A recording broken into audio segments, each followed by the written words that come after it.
Eu sou o Vinícius Ruiz e esse é o Cozinhando com o seu Psiquiatra. Nós estamos hoje no YouTube, no Spotify, no Instagram e no TikTok. Eu sou médico psiquiatra formado em Botucatu, também tenho pós-graduação em terapia cognitivo-comportamental. E hoje eu trouxe um grande colega meu, a gente trabalha junto há muito tempo. Ele é psicólogo aqui em Bauru e a gente vai conversar hoje sobre um tema que está muito em voga nas redes sociais, que são as bets e os jogos de azar. Eu sou o Lucas, psicólogo formado em Bauru, especializado em TCC, tenho pós-graduação em terapia cognitivo-comportamental. Obrigado, Doc, pelo convite. Imagina, vamos junto. E aproveitando, né, que a gente está aqui junto, a gente vai fazendo um churrasquinho enquanto a gente conversa, porque ninguém é de ferro. A gente está na época da Copa do Mundo, né? Tem bastante polêmica envolvendo a questão das bets, a gente tem visto muita divulgação na televisão, durante os jogos, muito comercial sobre as bets. E quando a gente pensa em saúde mental, a gente tem visto uma grande influência negativa, né? Tem aumentado muito o número de casos de dependência relacionado aos jogos. Então eu trouxe o Lucas aqui para a gente conversar um pouquinho sobre isso e queria saber dele, né, na experiência dele, como que tem sido, como que você tem visto essa questão então dos jogos, né? A gente vê essa dificuldade, hoje o celular está muito presente na nossa vida, então parece que as barreiras vão diminuindo, né, em relação ao próprio jogo. Então, se você puder falar um pouquinho sobre isso? Claro, cara, legal a gente poder falar sobre essa questão de barreiras, né? Porque antes a gente tinha uma barreira física, né? Que para jogar a gente precisava ir até um lugar, precisava sacar um dinheiro, ter esse dinheiro, né? Então, ir até esse lugar para gastar esse dinheiro, tá? Hoje a barreira que a gente tinha não existe mais, né? Porque é um celular que está na mão de todo mundo, né? De crianças a adultos. Então, a gente não tem essa barreira física de precisar ir até algum lugar para pegar dinheiro também, muitas vezes com alguém, não é necessário, a gente tem aplicativo do banco no próprio celular, né?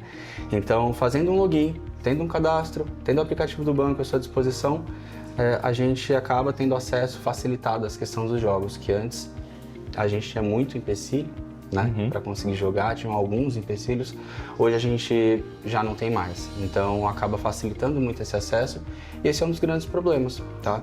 Porque independente da sua idade, você tem um aparelho na mão, você não tem mais aquela restrição de não poder entrar em algum lugar. Então a gente acaba, infelizmente, facilitando muito por conta desse aspecto, tá? E quando a gente pensa, né, por exemplo, se a gente falar de dependência química mesmo, né, pensando ali no álcool, na substância, né, às vezes cocaína, a gente tem a questão da distância, né? Então, para você conseguir cerveja, você tem que sair da sua casa, se deslocar até um bar, comprar, né? Então tem essa questão do deslocamento. As bets hoje estão no nosso celular, né? Então, assim, você está o tempo inteiro tendo acesso àquilo que te traz a dependência. Como isso dificulta, também pensando até mesmo nos limites que a gente coloca pro paciente, né?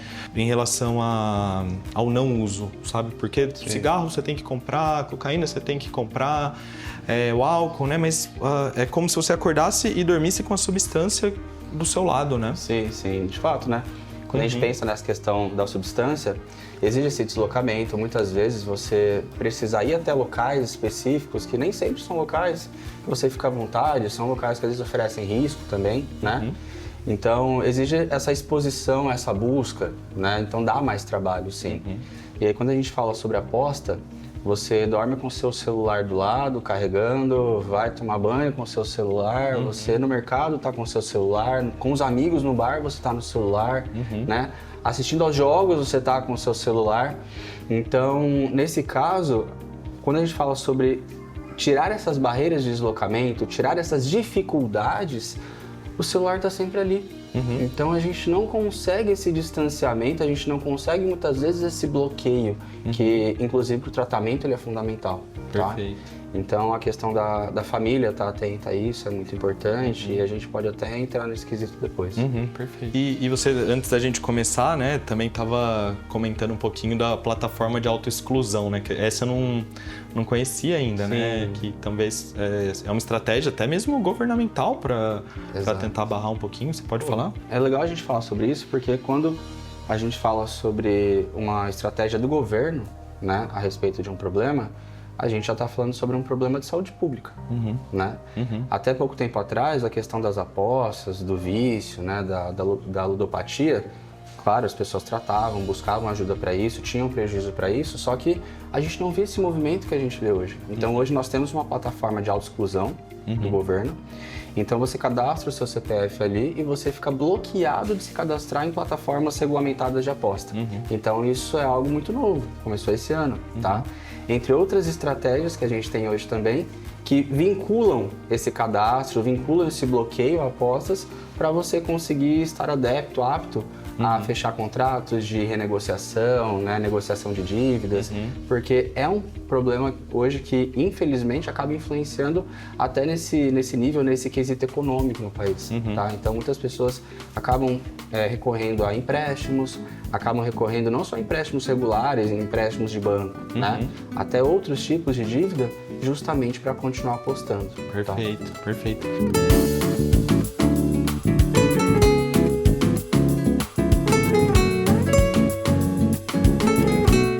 E uma questão que a gente tem visto na mídia, né, assim, quando a gente fala sobre as bets, a gente viu algumas críticas sobre isso, né?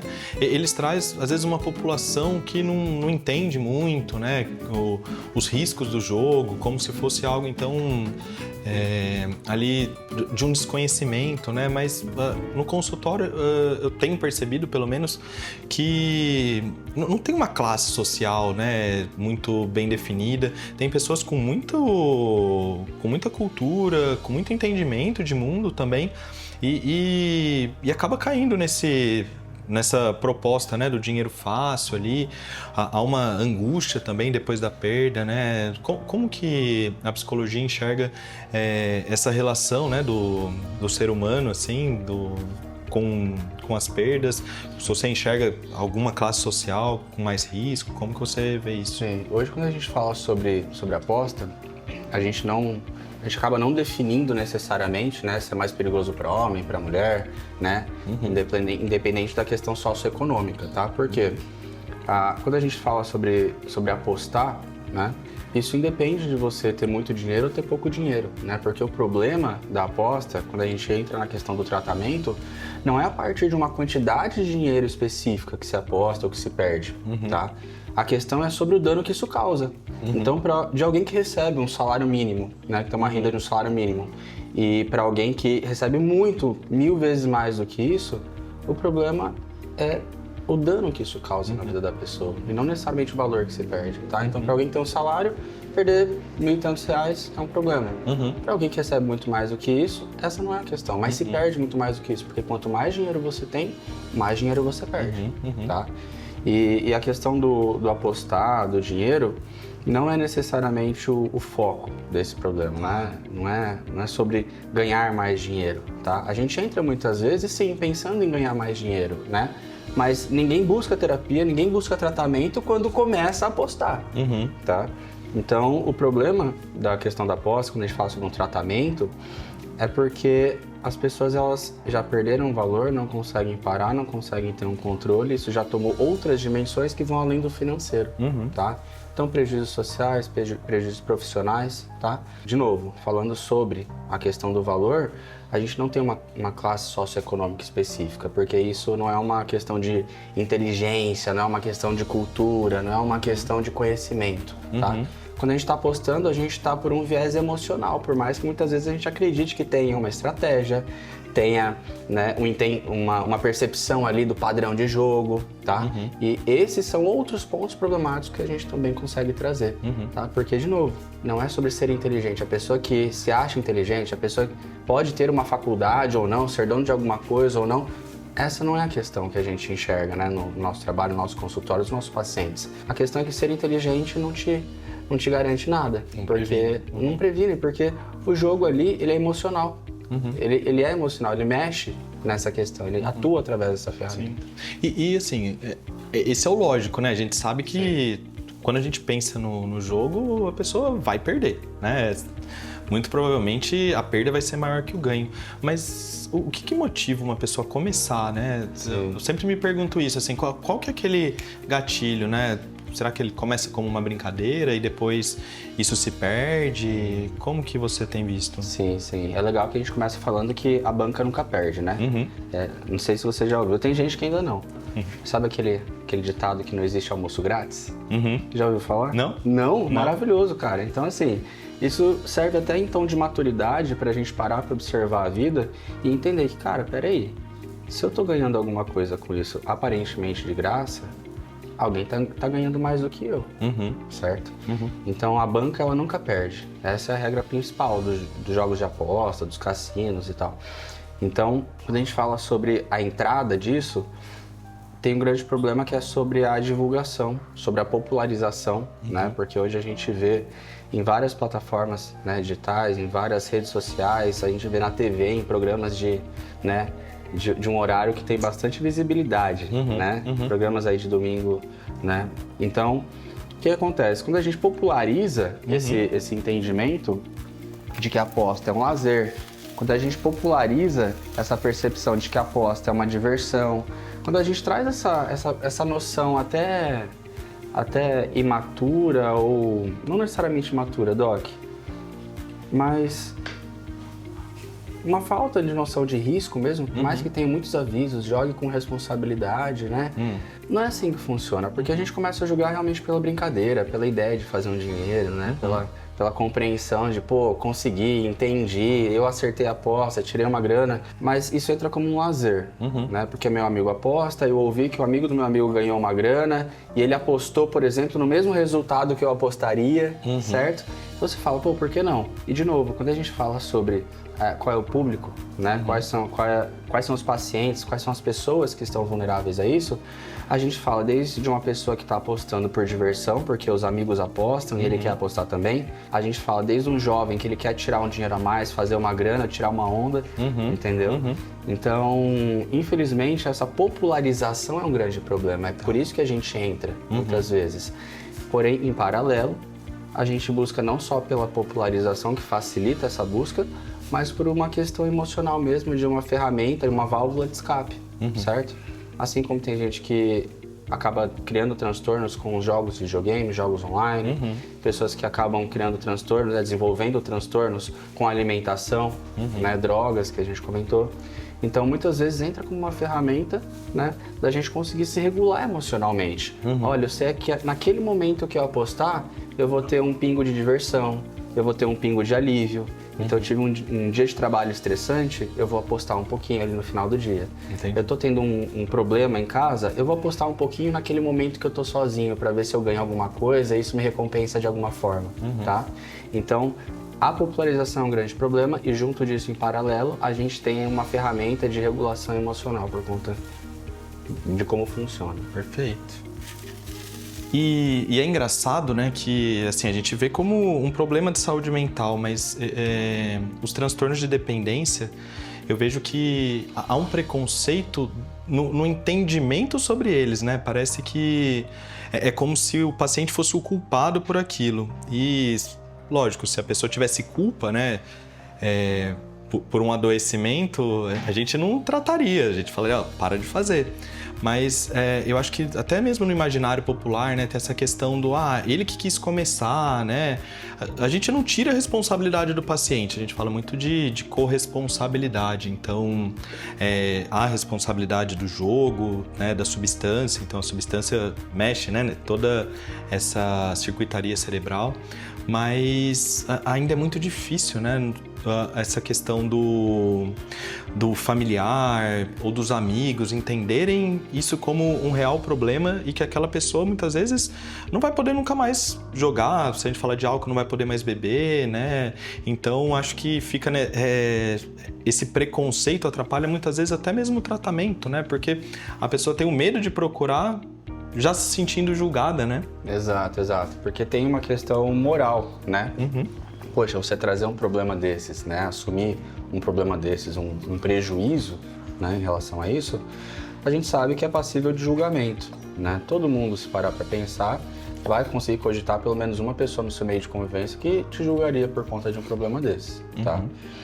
Então, essa questão do julgamento, principalmente, então é interessante dos familiares, caso alguém tenha, né, conhecimento de alguém que precise de um tratamento, sobre o julgamento é importante. Eu até perdi o foco olhando a carne, não é por nada não.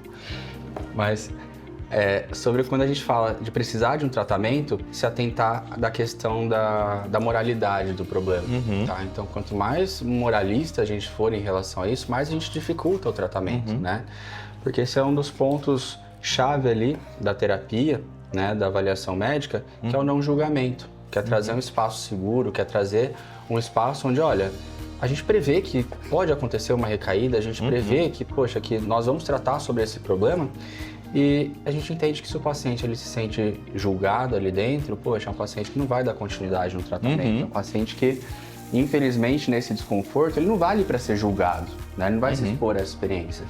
Então, nesse julgamento, a gente precisa conscientizar as pessoas que é um problema que ele merece ser tratado, que ele merece ser conversado, né? Caso alguém chegue até você com esse tipo de problema, é importante que você não traga esse tom de julgamento e a gente possa começar a conscientização. Em paralelo à questão do cigarro, né? Vamos pensar que há muitos anos atrás o cigarro ele era visto como algo social, o cigarro era visto como algo, né, de status. Então, poxa, as pessoas iam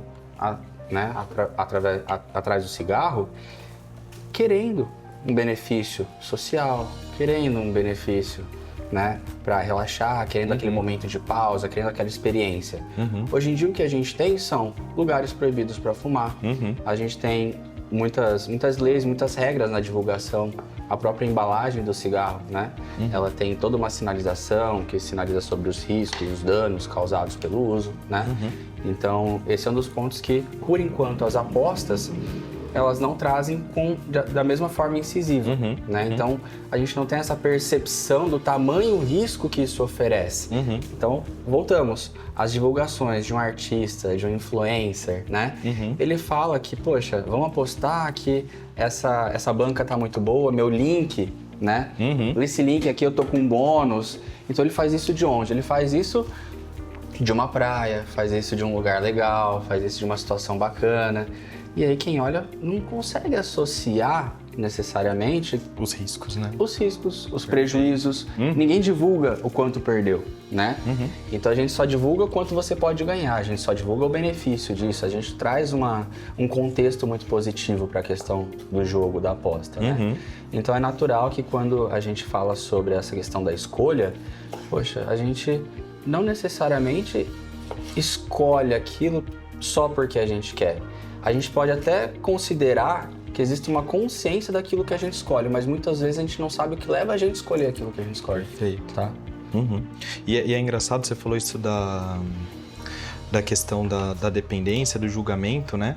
E muitas vezes o paciente chega por outros motivos, né? Depois ele vai trazendo, assim, conforme ele vai ganhando confiança, porque ele já espera ser julgado, né? Então, eu acho que o julgamento atrapalha até o tempo que o paciente acessa o problema que ele tem, porque ele fica tentando subterfúgios para ele mesmo conseguir se controlar, né? A família já percebe alguns problemas, mas ele chega já se explicando na consulta, assim, né? Um jeitão que a gente fala já na defensiva, né? Como se ele então já esperasse que a gente fosse falar, ó, não, você está fazendo errado.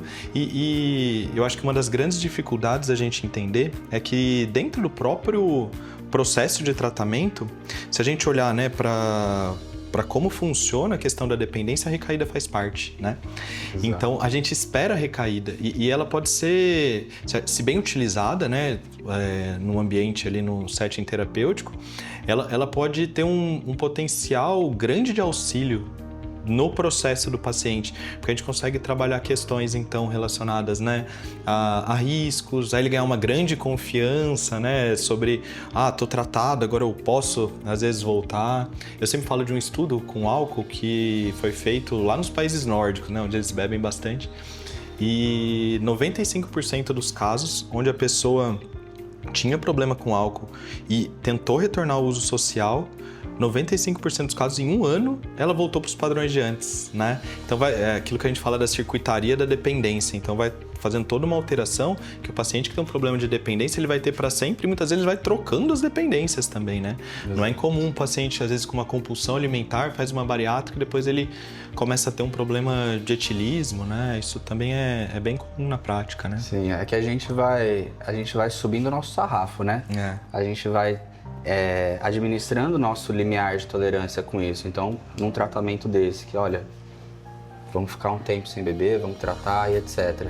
Essa autoconfiança, né, essa percepção de risco, ela vai sendo prejudicada, porque antes você, né, tomou a decisão de fazer um tratamento. Dentro desse tratamento, você tomou a decisão de evitar o uso, por ter a consciência do que isso significava.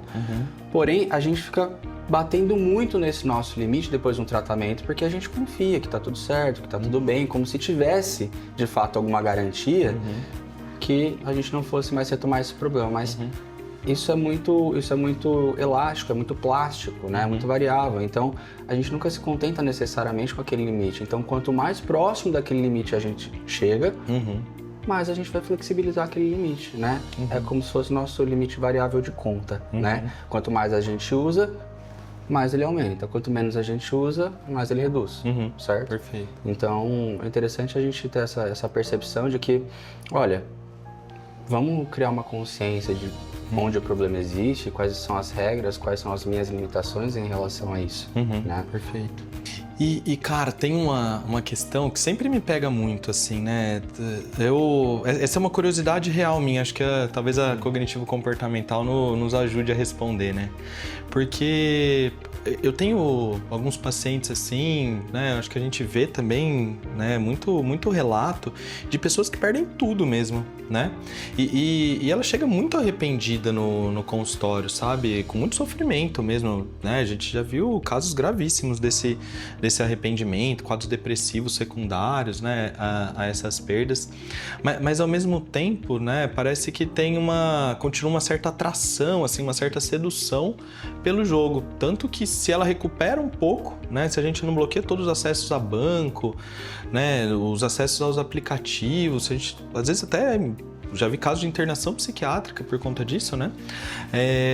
O paciente volta a jogar logo em seguida, né? Então, por mais que tenha esses stop loss, né, pra gente tentar barrar as perdas, tudo, o paciente não consegue parar, né? Como que a cognitivo-comportamental explica essa relação, né, com a perda, com a manutenção de um comportamento? Sim, aqui, quando a gente fala de jogo, a perda ela não é suficiente, né? Não é um fator inibitório suficiente, porque o jogo ele funciona através das perdas, inclusive, né? A pessoa que joga, ela tem uma certa consciência já sobre a possibilidade de perda, então isso já computa, né? Essa experiência inicial, essa iniciativa do paciente, mas é que muitas vezes isso não está relacionado só ao jogo, não é um problema só do jogo, tá? É um problema que pode estar relacionado a um quadro depressivo, a uma ansiedade, quadros não tratados, né? E outros fatores que pode estar relacionado a um problema de trabalho, né? Problema de relacionamento, uma questão do paciente estar num momento de vida em que ele precisa realmente de um direcionamento, de uma ajuda, né? Pode estar relacionado também com outros, né, transtornos aditivos, que é a questão de substâncias. A gente tem que parar para olhar de uma forma mais geral, não ficar focado só na questão do jogo, né? Porque entra como uma ferramenta, como a gente conversou, de regulação emocional, tá? Então, se esse paciente está tendo um prejuízo no trabalho, o jogo ele vai entrar com uma busca de alívio, né? Um momento no dia dele em que ele vai ter, né, aquela perspectiva de um ganho, aquela perspectiva de prazer. Se o paciente ele tem problema no relacionamento, na convivência em casa, são aqueles momentos que ele vai conseguir buscar prazer, aqueles momentos que ele tem aquela expectativa, né?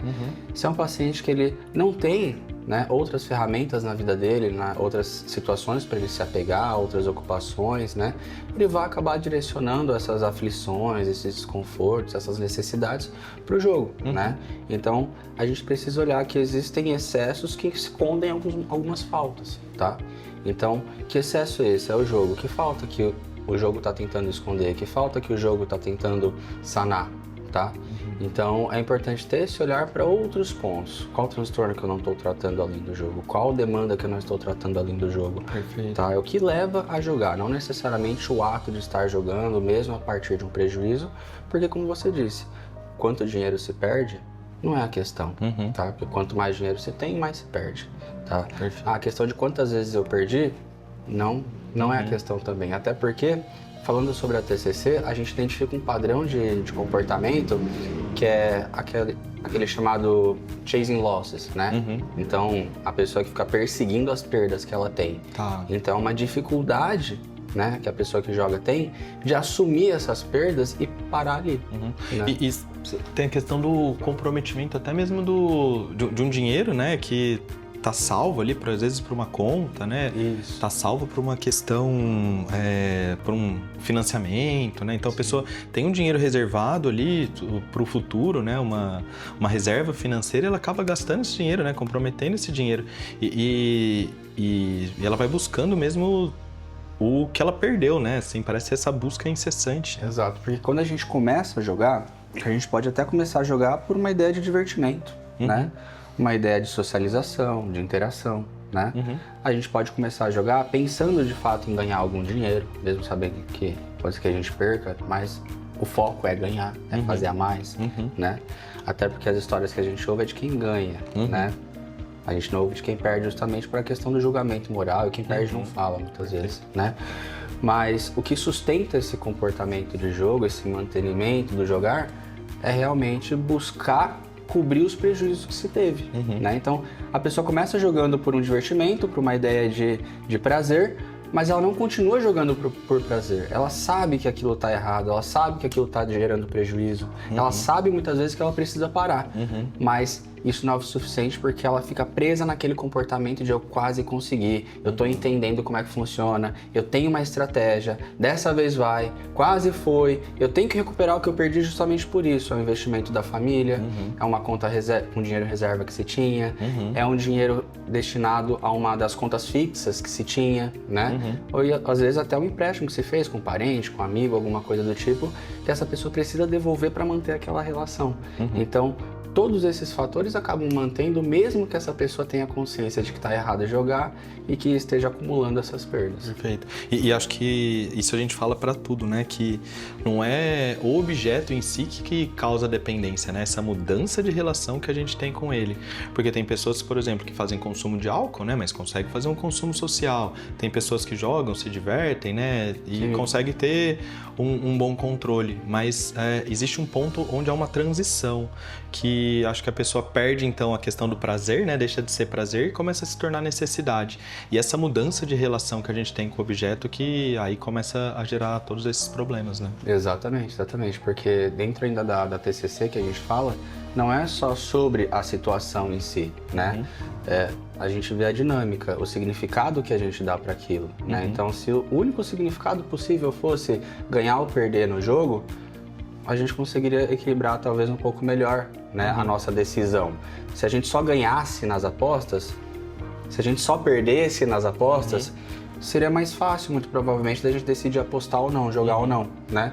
Mas como existe esse fator que não garante, esse fator da dúvida, esse fator da probabilidade, esse fator da incerteza, infelizmente a gente acaba indo para testar mesmo, para provar, e a gente acaba não tendo muito bem essa regulação. Então o significado que eu dou para aquilo é muito importante. Perfeito, perfeito. Pensando um pouquinho agora, né, assim, instaurado o problema, o paciente já tem a dificuldade dele, né, de assumir esse problema. Então muitas vezes ele chega através de outros, né, o familiar vem conversar com a gente, alguém que está percebendo em volta, né, um amigo, assim, e primeiro de tudo, né, quais sinais assim que a gente pode tentar perceber no paciente e como que você poderia dar, às vezes, um conselho para o familiar, né? Como convencer a pessoa de que ela está com problema, procurar ajuda, né? Tá, perfeito. Bom ponto, né? Porque quando a gente fala desse tratamento de ludopatia, só o paciente sozinho, né, ele muitas vezes não é o suficiente dentro do tratamento. A gente precisa, né, desse recurso da rede de apoio,